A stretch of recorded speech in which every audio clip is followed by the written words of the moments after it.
ये तूने क्या किया, तेरे लिए क्या पढ़ाया, तू उसका नाम ले रहा है।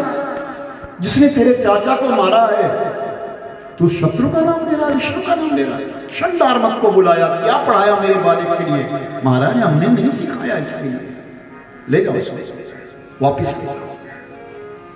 प्रहलाद चला गया और आज एक संयोग बना, 1 महीना हुआ था गए हुए। शंडार्मक आज गुरुकुल में नहीं है, बहुत सारे बच्चे हैं, प्रहलाद है। प्रहलाद सब बच्चों से कहा चलो आज हम भगवान का कीर्तन करेंगे। सबके लिए ओम नमो भगवते वासुदेवाय कहलवाने लगे, अपने आप ऊंचे खड़े हो गए। सब बच्चे नीचे बैठे थे तो सब एक बच्चे ने बीच में प्रश्न किया, प्रहलाद एक बात जानना चाहता है। क्या? तू भी दानव पुत्र है, हम भी दानव पुत्र है। भगवान कौन है? भगवान तो तेरे पिता है, हमारे राजा। अरे वो भगवान नहीं है, भगवान तो प्रभु है, भगवान विष्णु है, वैकुंठवासी है। तुझे कैसे मालूम? तेरी आयु भी 5 वर्ष की है, हमारी आयु भी 5 वर्ष की है। तुझे कैसे मालूम है? बता ना। तू भी दानव पुत्र है, हम भी दानव पुत्र है। तू भी इसी गुरुकुल में पढ़ता है, हम इसी गुरुकुल में पढ़ते हैं। तुझे कैसे मालूम है कि भगवान और है? मुझे मालूम इस प्रकार है कि जब मैं अपनी मां के गर्भ में था, मेरा पिता उस समय मंदराचल पर्वत के ऊपर तप करने के लिए गया था, तो देवता आए और देवताओं ने मेरी मां को पकड़ा, घसीट करके ले जा रहे थे। आधे रास्ते में मेरे गुरुदेव देवर्षि नारद जी महाराज मिल गए और नारद जी ने मेरे गुरुदेव ने कहा छोड़ दो इसके लिए। तो देवताओं ने कहा महाराज ये कयादु है, गर्भवती है और इसके गर्भ में हमारे शत्रु का पुत्र पल रहा है। अरे तुम्हारे शत्रु का पुत्र नहीं, भगवान का परम भक्त है इसके गर्भ में। और मेरी मां को छुड़ा लिया और जंगल के बीच में कुटिया का निर्माण किया। उस कुटिया के बीच में 9 महीने तक मेरी मां को रखा और 9 महीने तक नारद जी ने, मेरे गुरुदेव ने मेरी मां के पास भगवान की अनेक लीलाओं का वर्णन किया। मैं मां के गर्भ में सुनता रहा, इसलिए मैं जानता हूं कि भगवान कौन है।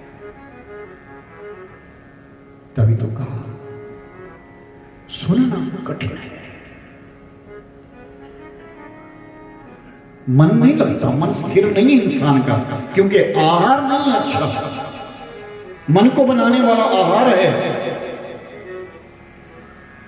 जैसा कोई अन्न खाता वैसा मन होता है। इसलिए तो कहा जब कथा होती है भाई अल्पहार लेना, कम लेना, फलाहार भी लेना, कम लेना, अल्पहार लेना, तुम्हें नींद ना आए, आलस्य ना आए।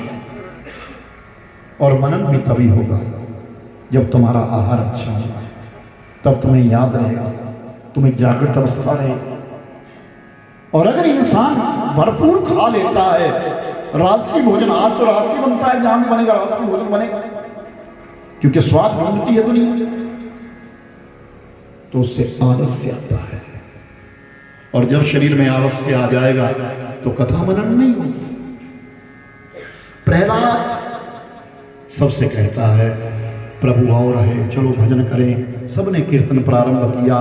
संयोगवश हिरण्यकश्यपु ने अपने मंत्रियों को भेजा, लेकिन सबने आकर के कीर्तन में चले गए, क्योंकि संगति कथम न करोति पुंसाम, सत्संग मानुष को कहीं ले जाता है। जिस प्रकार कुसंग भी मानुष को कहीं से कहीं पहुंचा देता है, सत्संग भी उसी प्रकार जोड़ लेता है। जो भी आते गए सब कीर्तन करते गए, हरिओम स्मरण करते चले गए।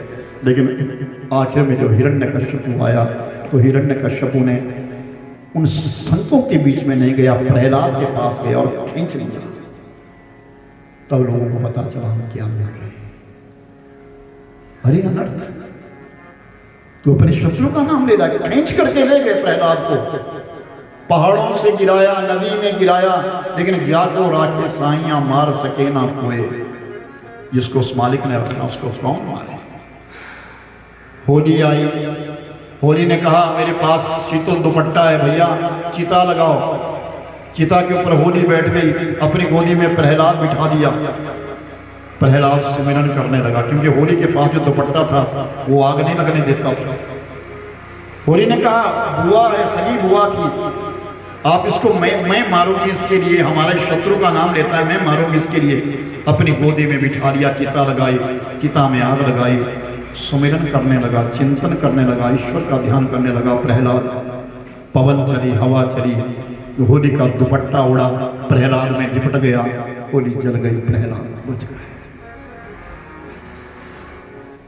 नाम प्रभाव को जान पियो से, शंकर कंठ की शोभा बढ़े।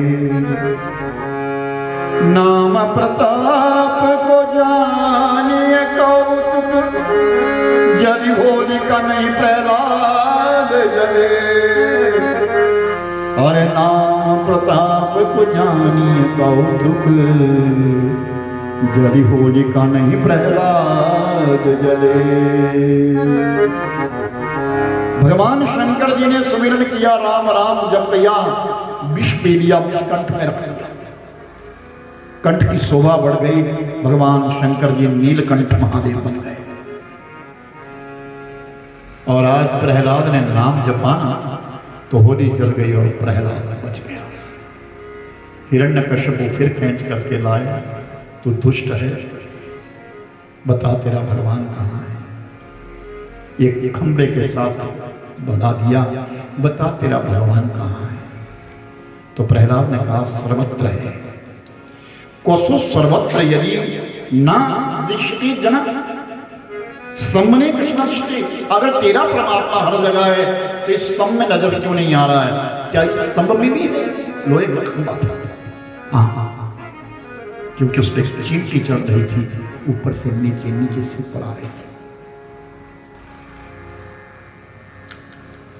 तुरंत तलवार निकाली और एक जोर का प्रहार किया उस स्तंभ के ऊपर। जैसे प्रहार किया वो स्तंभ फट गया और उससे भगवान नरसिंह प्रकट हुए। बोलिए नरसिंह भगवान की जय। संध्या की बेला थी, आधे नर आधे से नरसिंह, और पकड़ लिया हिरण्यकश्यप को, देहरी के ऊपर ले गए। राजन सुन, तेरा अपराध तूने मांगा था ना दिन में मरो ना रात में मरो। संध्या की बेला है, ना दिन है ना रात है, ना मैं पशु हूं ना मैं इंसान हूं। आधा मेरा मुख है, शेर का मुख है, इंसान का। मेरे पास ना अस्त्र है ना शस्त्र है, मेरे पास केवल नाखून है। मैं तुम्हें ना धरती पर मारूंगा ना आकाश में मारूंगा। अपनी जंघा के ऊपर रख करके भगवान नरसिंह महाराज जी ने हिरण्यकश्यप का उदर फाड़ दिया और रक्तपान की। हिरण्यकश्यप की ज्योति निकल करके परमात्मा में समा गई। उसी समय प्रहलाद स्तुति करने लगा, भगवान की स्तुति करता। नैवात्मनं प्रभुरवं निजलाभ पूर्णै मानस जनाद मिलसं करुणो वृणीते यद यज्जनो भगवते विददाति मानं पश्चात्मनं प्रति मुखस्य मुक्तज्ञं श्री। जिनकी स्तुति देवता भी करते हैं, ऐसे परमपिता परमात्मा के श्री चरणों में मेरा कोटि कोटि प्रणाम, कोटि कोटि नमन है। भगवान ने प्रहलाद को उठाया, अपनी गोदी में रखा और अपनी जिह्वा से चाटने लगे। अरे प्रहलाद, मेरे आने में विलंब हो गया।